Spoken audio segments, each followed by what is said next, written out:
The people that you were speaking to at the rallies that you're attending, of what you're watching online, does that resonate at all with them? Well, let's start with that comment. So, I mean, I think it's fairly straightforward to point to a lot of worries about democracy, especially what we consider liberal democracy, which is not just a majoritarian rule. You don't just have, whoever gets in power gets to do what they want. We have limits and checks and balances. And you can point to a lot of things in that regard from Trump's first term and also the conflict of interest, the hotels, all those things. You can make a lot of cases.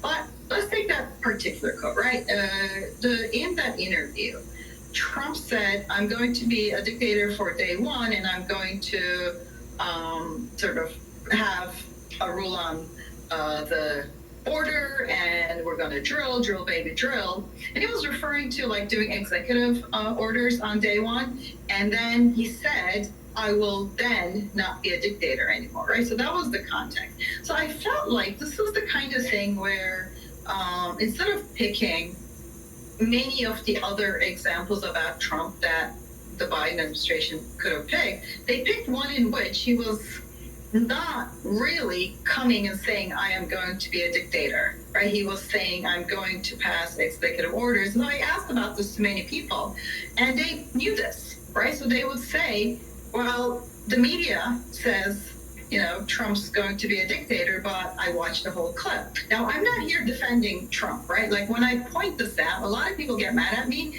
because they want me to say, well, Trump will be a dictator. I'm not trying to deny at all that there is genuine concern about rule of law, separation of powers, conflict of interest.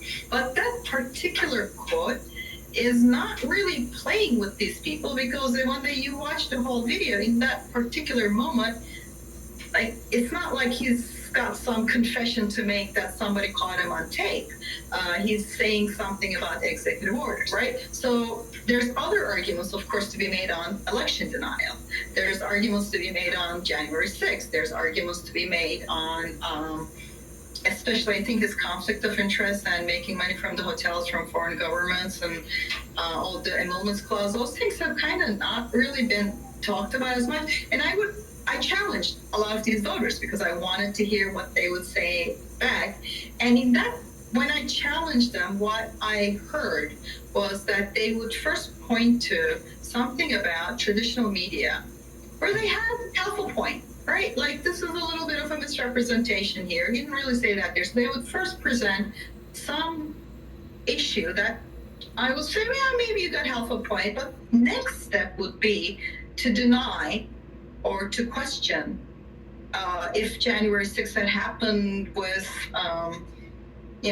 from Trump's involvement or Trump's encouragement or even Trump supporters. I heard everything.